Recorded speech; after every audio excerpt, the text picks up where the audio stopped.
Those of you who don't know me, my name is Morgan. I am a registered dietitian here with OnPoint, and we have some clients who are attending, and we have some clients who may, or some members who may not be our clients already. But if you are just joining us for the first time, OnPoint Nutrition's a virtual nutrition counseling company. We're a qualified team of dietitians and nutritionists that provide personalized programs to help you reach your health goals. We always work at the pace of our clients. We like to help you regain your confidence, health, and really lead a healthier life.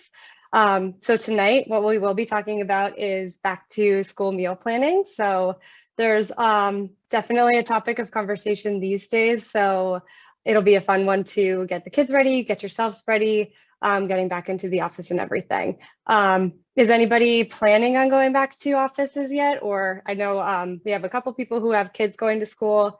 Anybody else who have a couple of other kids or getting ready yourselves?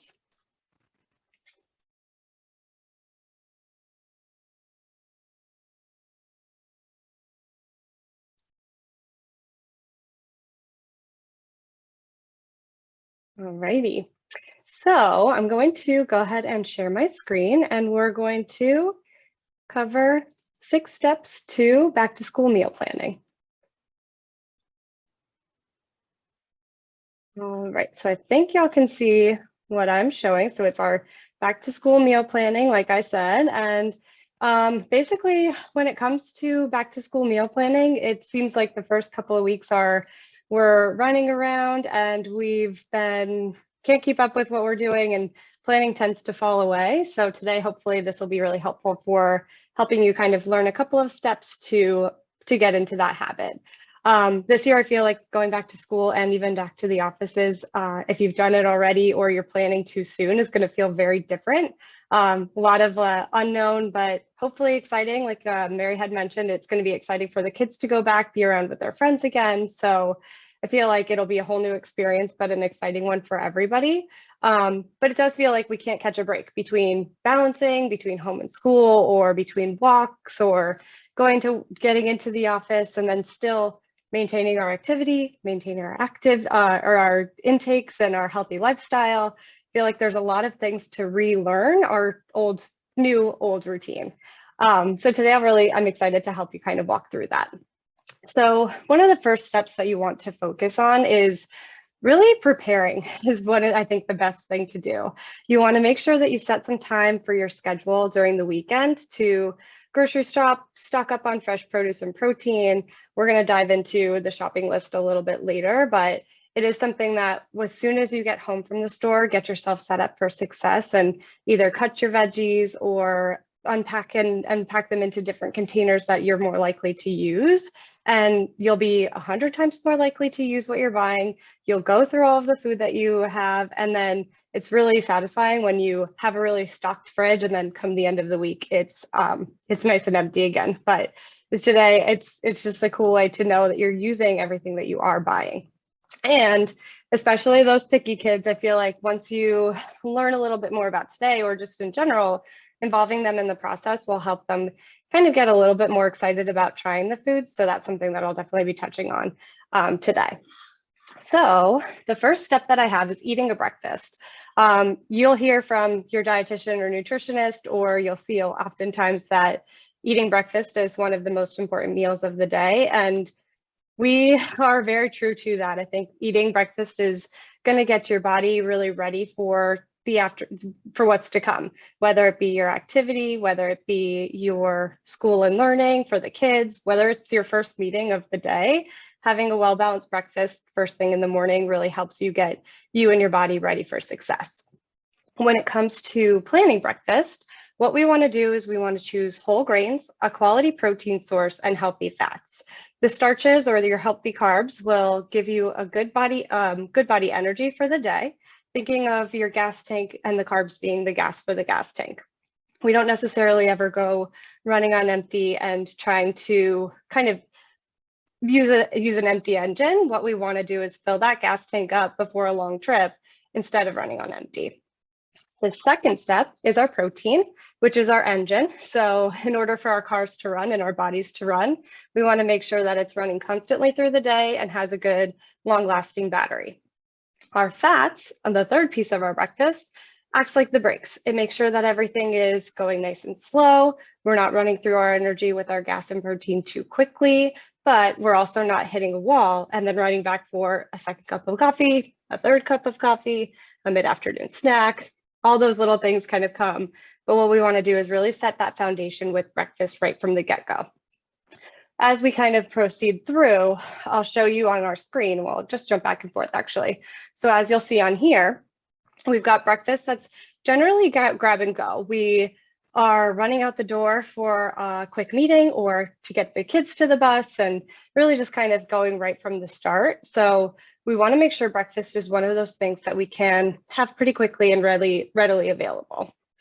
So meal prepped breakfasts can be really great for you and your kids. Like I said, kind of just running out the door without relying on, okay, we're too fast, here's a Pop-Tart, or let's stop at Starbucks on the way because it's already halfway done and the work is done for me. So not saying it's not terrible to do every once in a while, but having something homemade and ready, you know exactly what's going into it, you know what your portion sizes are, and you feel good after making it and having it as well.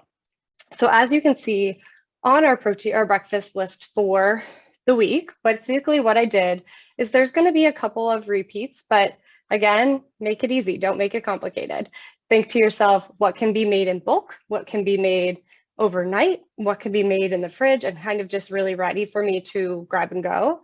And as you'll see, each of these items does have that protein source, whether it be from eggs, from protein powder, or I think in this sweet potato hash, there's a little bit of extra eggs in there as well. So giving yourself a great protein right from the get-go.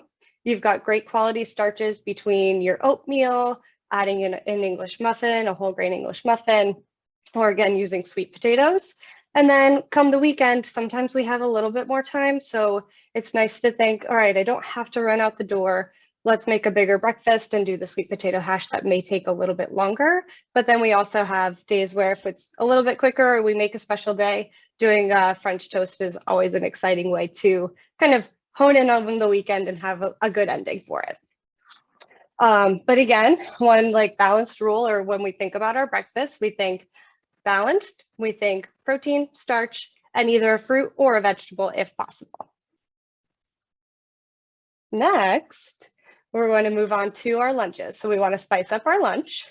The important thing about lunches, I feel like we over time can hear, you've heard terms like brown bag boredom, or your kids come home from school and their food is barely touched. I was totally one of those kids growing up. My mom would open my lunch bag when I got back home and she'd be like, what did you even eat for lunch? I'd be like, oh, well, there were some cookies and I gave everybody else my sandwiches because I just didn't want them. So to ensure your kids are actually eating your lunch, involve them in the process.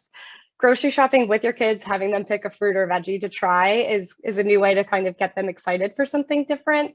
Even fruits and veggies, they can be a little bit more exciting by spicing up what's on them, doing a new dip, or having them just kind of like in different fun shapes. So it's not always a fun way to add a little bit of spice to lunch. So that way it's a surprise when the kids are opening their lunch boxes, or if it's something different where their cucumbers are in the shape of a star, maybe they're a little bit more excited to eat it than just a plain old cucumber. However, you can also plan, maybe not so much a star cucumber, but you can also plan more exciting lunches for yourself. It doesn't have to be complicated. Like I said, we often find ourselves that lunches during our work days are super quick and we have 20 minutes to eat really fast, or we're eating in front of our desks, which we, as your coaches always tell you, or your dietitians and nutritionists will tell you, like, stop and have it if you can, because making your meal a little bit more of an experience, enjoying and tasting your food is something we really encourage. So kind of slow down that pace a little bit when you can. But then again, create a little bit of variety by changing things up. So a couple of different options. You can switch between sandwiches or wraps. And if there's a day you don't want to do the bread, you could just do like a meat and cheese roll up. You can have crackers as an option. You can choose, like I said, a new fruit, or now that the seasons are turning, add and look to see what fruit's different at the grocery store. And then you can also, involving your kids in this process, have them cut up some fruit and put them on kebabs and have little sticks of either fruits or veggies for your kids to have during their work day or their school day. And you can also do the same, but just make it convenient for yourself during your work day to just grab and go. But you have these little kebabs already set and your portions are right in front of you. Another good way that I kind of spice up lunch from time to time is changing the dips that I use for my veggies. I don't like to have the same dip over and over. I think that I get bored with having guacamole or I get bored with a hummus, but finding those individual packs of them or the mini cups are perfect for portion control. They're great for school lunches. And then you can do a combination of one day is hummus, one day is guacamole, one day is salsa, and then you can also switch between and do a Greek yogurt based dip. So you can do something like a ranch flavor or something very tasty. So again, looking at our lunches, what you'll see on here, a little bit of the same, but a little bit of variety. So what I did is created a rotation between a couple of the days where you can meal prep on a Sunday and have the Banza bow tie pasta salad. It's nice because your kids can have this at school. It's very like brown bag friendly, where it could just be cool in a container and a nice pack will keep it safe. Or you can do a combination of turkey and cheese sandwiches or deli little roll-ups like I did here. Another thing to think about is the balance, like we talked about with breakfast. You'll see that combination again. There's always going to be a protein at a meal. There's usually a starch or two at a meal, generally a fat for a little bit of flavor. And then depending on the day, switching between a fruit or a veggie on the side. So kind of seeing how you want to balance and what food or what fruit your kids want to try that day. On Friday, we get a little spicy and we add that option for your kids to either eat it at school and pick up the school lunch, the hot plates, or you can have something a little bit different than their norm, just to kind of think like, you made it to the weekend, it's Friday, happy weekend. And then you can kind of change that little bit of boredom as well. But again, what's cool about the recipes we have on here, they will break down your portion sizes, how you're counting them, and something like a chicken nugget sounds exciting, so you're getting a little bit of healthy options as well. And then there's one less day of having to really prep everything. I find generally by Fridays, if I do my meal prep, I'm a little bit bored with what I'm eating. So I use my Fridays, more so my dinner on Fridays than my lunches, but Friday's my day to treat myself. So I'm either finishing up my salads for the week and then using the new meal to celebrate my weekend, but it's generally to be a little bit fun. Then we've got our weekends where nowadays we've got fall sports, we've got practices and baseball games to go to. So generally we're busy on the weekends as well. It's not so much of a slowdown once the afternoon hits, but finding quick meals is always a great option. You can do leftovers, which is really great, or you can do something as a quick meal that usually have a bowl of lettuce in the fridge, turn it into a really quick salad, or you can also have the taco day based weekend meals as well to make something quick and easy, but still very balanced and delicious. Any questions on breakfast or lunch?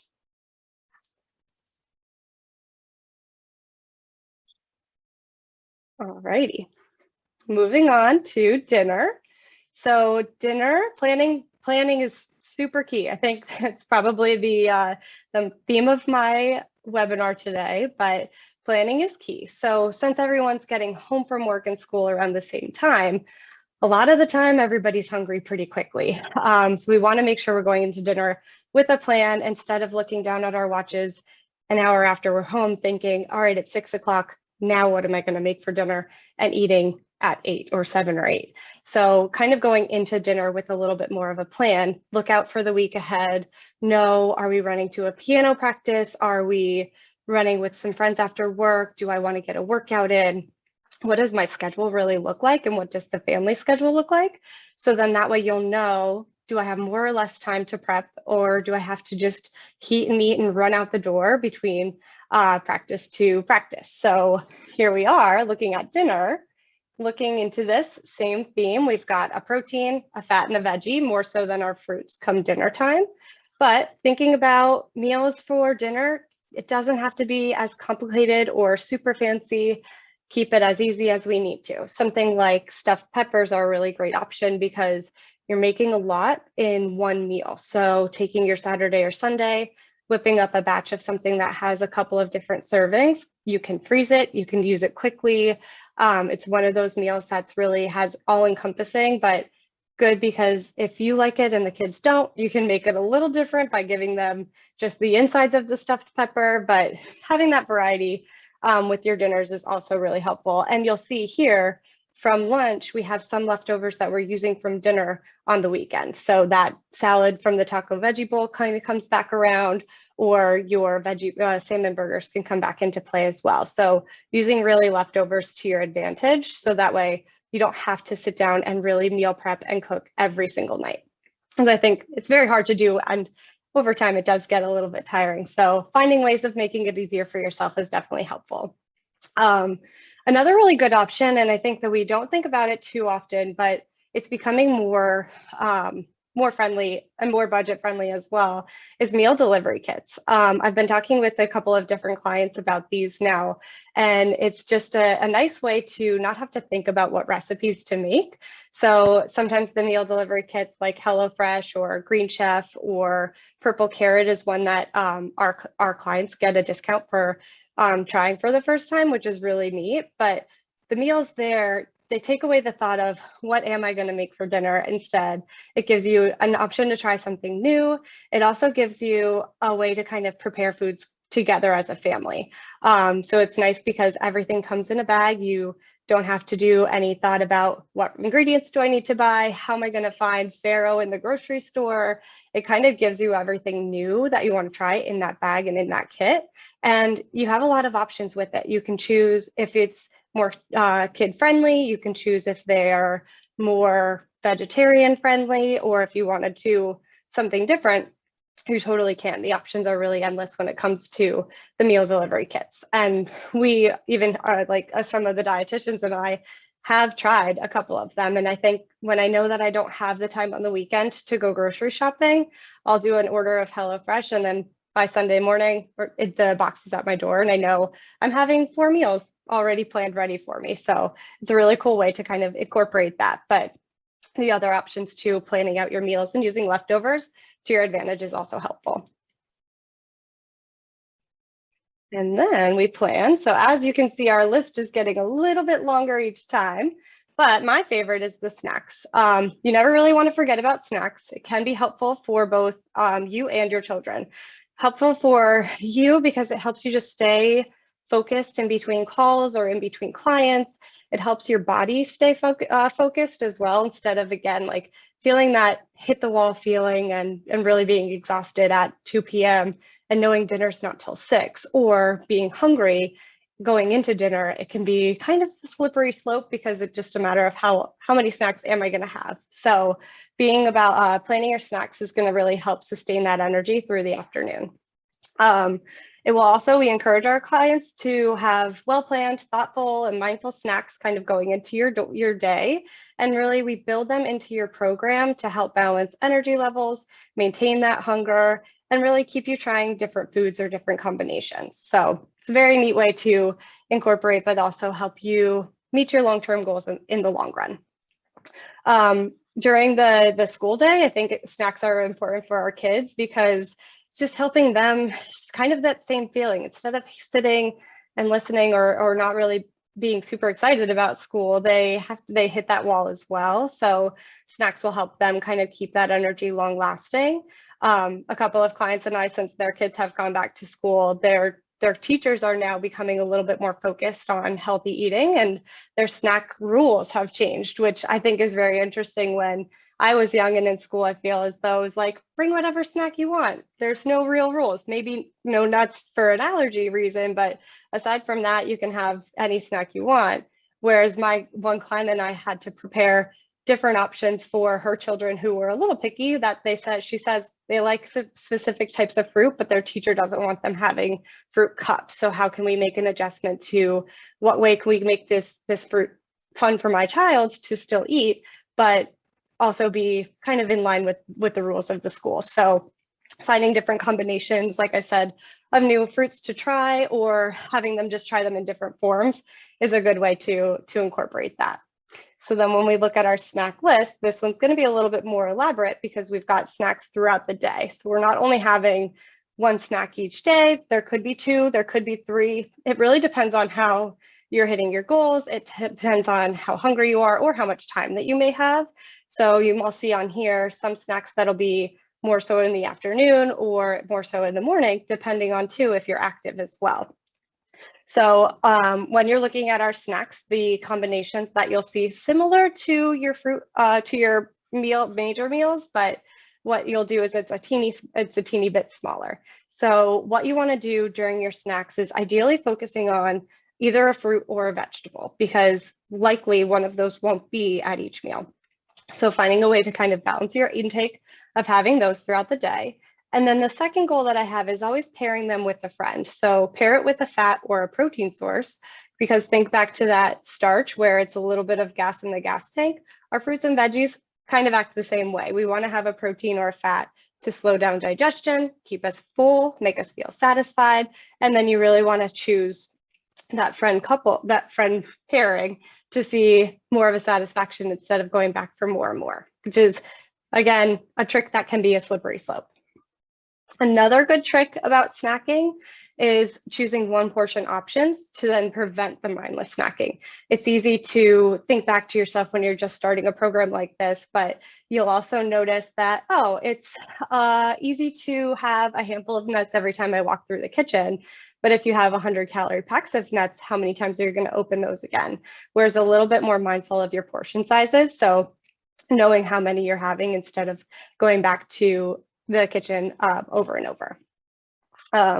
So having that combination is really, really easy. And then prepping ahead. So again, you can make something a little bit sweeter if you know that your kids have a sweet tooth post school, or if you have a little bit of a sweet tooth come the afternoon, you can plan when a little bit of that apple cups or something a little sweeter will be helpful before a workout as well. So knowing, all right, I have an afternoon workout, I'm eating lunch afterwards, I'm going to have some kind of fruit and starch right before, put some gas in the gas tank, and then run to my workout.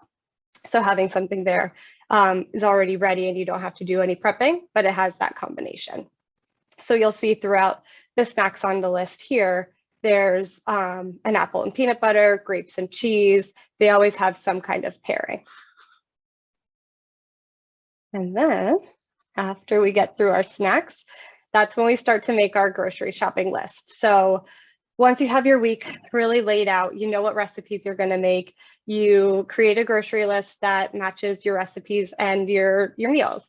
You'll notice on the provided meal plan, there's really not a lot of ingredients. It's easy when you do a lot of prepping to know I need to buy oatmeal in bulk because we're going to be having it throughout the week, or I know that we need to buy a ton of eggs because they're in a lot of the recipes that I'm using. So kind of having more of the same food, but in different ways is really great because you can buy in bulk and not have to worry about not going through it. But then also it's satisfying when you have this big bulk of eggs or you have this big bulk of oatmeal, and then come the end of the week where it's on our list again because everybody enjoyed the meal and everybody also really thought that like, oh, this was good, this was tasty, and it's a fun way to change up what we're having.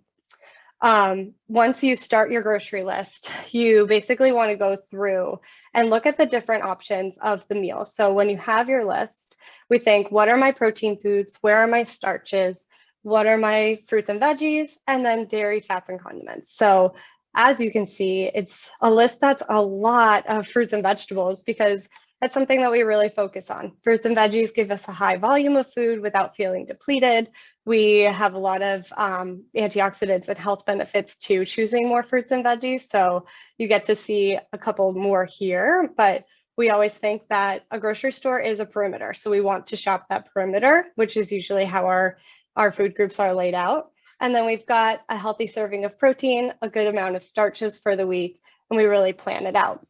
And you go through there and have your week planned out where you say, I know I'm doing eggs, so let me go through my recipes and really dive in and see what groceries I need for that whole week. Do you guys like grocery shopping through with a plan, or do you guys wing it?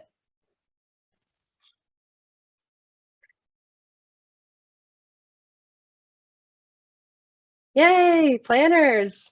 Oh no, a winger. That's all right. It makes it fun sometimes, but learning that we plan it will make it a lot easier in the long run. So we can definitely, if you're not a planner yet, you can use our webinar today to kind of help create a plan, but you should kind of think to yourself, like do a comparison of learning to plan today and then winging it and seeing what your groceries look like and how your week goes. I think I've done that. It's not a fun experiment because sometimes you're like halfway through the week and you need to go to the grocery store again. But when you do plan it, you get to go through the whole week without having to go back. So it's very cool. But yeah, I'm glad to hear that we've got a little bit of both of you guys in here. And then the last step on our 6th plan is really involving your kids in the process. So again, that's something that's really exciting for our kids, especially now that they're going back to school. I've got nieces and nephews who are excited to get back into the classroom and really see their friends again, but also picky eaters. So my niece and nephew, I think my niece only eats peanut butter and jelly sandwiches, and my nephew is a little bit more adventurous, but for the most part, my sister asks often, what can I do to help them just eat more or have something different, or even just like, how can they not only eat sweets? Because I think that's something that's very enticing to our kiddos. So helping them in the process or having them involved in the process is fun. It's tricky when you grocery shop because their little hands know where all the treats are, but you can have them try something new each week. So try a new fruit or try a new vegetable. So that way it's something exciting. And then if they get a treat as well, obviously very welcomed, but letting them try something new that's healthy and then a treat, as like I said, a treat as well. Another good trick is involving them in the prepping process. There's a lot of really cool tools now that are kid friendly in the kitchen, a little bit less dull knives, so there's no injuries, but very exciting to kind of help them learn these skills that they're looking for in lunches and meals.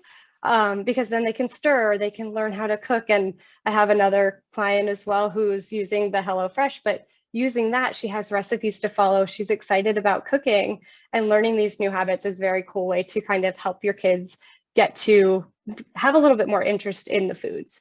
You can also be sneaky about how you're introducing foods, where something like the cauli berry shake that we have in breakfast is a good sneaky way to add in a vegetable, or in sauces is a really good way to sneak in a little bit more veggies as well for any kids who are picky. You can do like a cauliflower into a mac and cheese. You can do lots of different like veggies into sauces or into a spaghetti, and you can bump up your veggie intake without anybody really knowing. Sneaky, but okay.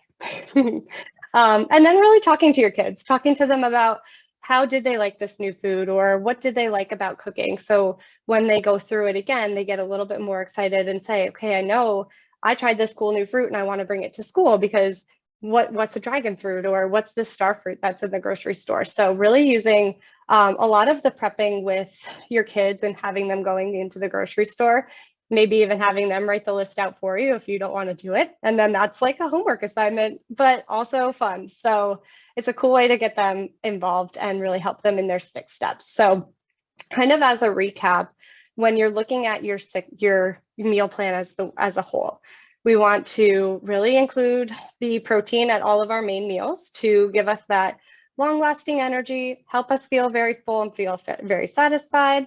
Our starches are like our gas tank, so we never really want to run on empty, because then I need a coffee at 2 and 3 o'clock, so helping prevent that wall. And not be afraid of starches, because I think that's something that tends to happen a lot as well. And then fat's another one where we get a little nervous to include, but fat is those breaks. We want to make sure that we're feeling full for a longer period of time. So we want that food to digest nice and slow. We don't want to feel like we had a meal and now we need to go take a nap. Slow and steady is the process. And even in your meal on this meal plan too, it shows you how to pair, how to have that combination with everything, and kind of have that combo throughout the whole week. And then, like I said, having your weekly shopping list, going in with a plan. So I'm going to leave it up on this main page, but we do have some questions. So talking about one of the questions that I have is laying out the best time frame between breakfast, lunch, and dinner and snacks for people who wake up at 6 and go to bed at 10. When it comes to a time frame, Basically, what I do is my first rule of thumb is always have your first meal within an hour of waking up. So starting your day really around like 6:30, having that energy right from the get-go, especially if you're planning on doing a morning workout or if you're going to run to the desk. And then main meals are generally 3 to 4 hours apart, and snacks can kind of fall in between. There's no rule of thumb that says you need to wake up and eat at, or there's no rules that say you need to eat at 8 a.m., 12 p.m., and 5 p.m. for your meals. It does vary day to day and person to person, but for the most part, I usually say like you'll aim for your first meal within an hour of waking up, which for some people is kind of hard because it's a new habit to learn and we don't feel hungry. But as I've convinced some clients to start doing this, they've learned like, oh, I actually am feeling hungry and it makes a big difference. So putting the gas in the gas tank first thing in the morning. The second thing is I usually have lunch in a time frame. Between 12 and 1 is ideal. There are days when my lunch is 2 or 3 o'clock, just depending on the way my schedule lies. But that's when I know, when I look at my schedule and say, I'm having my meal at 2, I'm going to make sure I have a snack around 11 if I can. So not really giving yourself too many hours. I say like an hour or two between each of them. So you're not getting too full or too hungry between meals. Any other questions about the steps or planning, or any other ways that I can help today?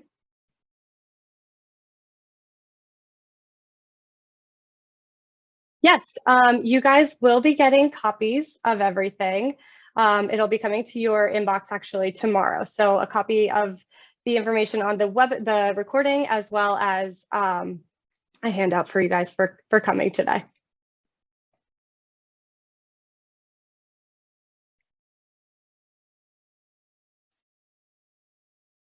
Does anybody have any snacks or treats that the kids do or do not like?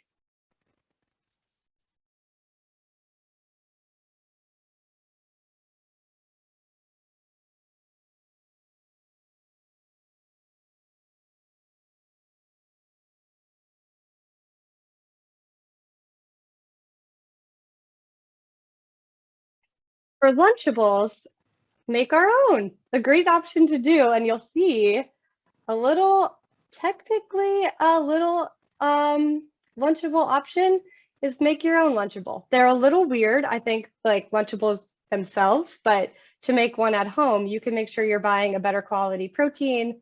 You can get good quality whole grain crackers or wheat thins. So find a way to like compromise with your son to say, you can have these, but there's going to be not only crackers, but you're also going to have cucumbers as the topping. So you can make sandwiches out of those, or you can do, like I said, a whole wheat cracker to give them a little bit of an option. But I totally understand the Lunchable option. It was tasty growing up, especially the like nacho cheese one. But my mom compromised with me making it and said, okay, Morgan, you can have this, but where's your protein? And usually it was hard-boiled eggs. But finding a way to, instead of refuse and fight, you can compromise and come out on top with an extra veggie in there.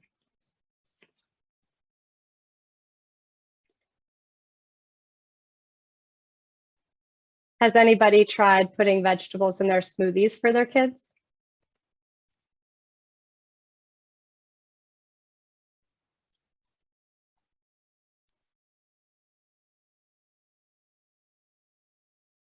A good way to do it is, like I said, on our breakfast option.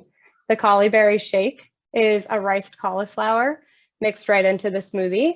Tasteless, but make sure that your kids are getting a good fiber source as well as a great source of veggie first thing in the morning. And they have no idea. It's a good little treat, a little sneaky way of sneaking it in, as well as adding it into, like, you can add your veggies into your bolognese. So something like this just looks like a regular pasta, but in reality, there's a vegetable in the tomatoes as well as a vegetable in the sauce as well.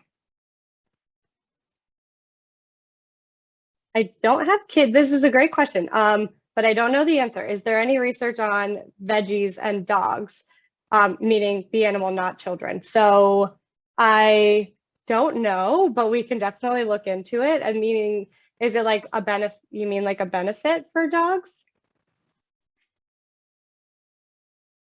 I'll have to look. I don't know that I would say that there's a lot of vegetables that I know dogs can't have, but if there's research on, like, I know my friends, one of my cousins actually gives her dog an egg every morning, not a vegetable, but she gives her an egg every morning to help with her coat. So I'm sure there's some kind of research, but we don't know any of it. And I also love this comment that you guys named your smoothies after Avengers characters. So having the Hulk as a smoothie with spinach and pineapple, it's such a fun way to get the kids involved because little do they know they're getting veggies. I'm sure they know a little because it's green, but it's a really cool way to have it be very inviting. So I think that's awesome.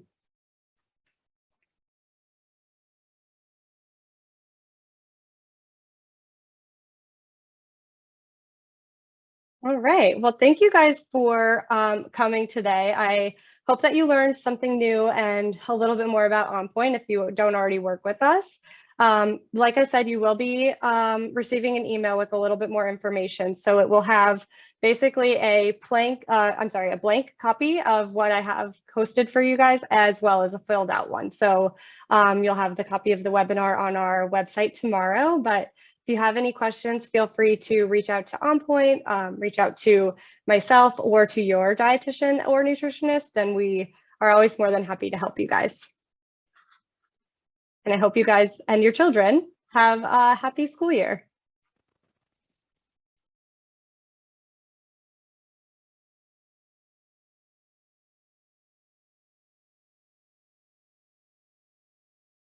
Oh, thanks, Lindsay. I'm glad you were able to come.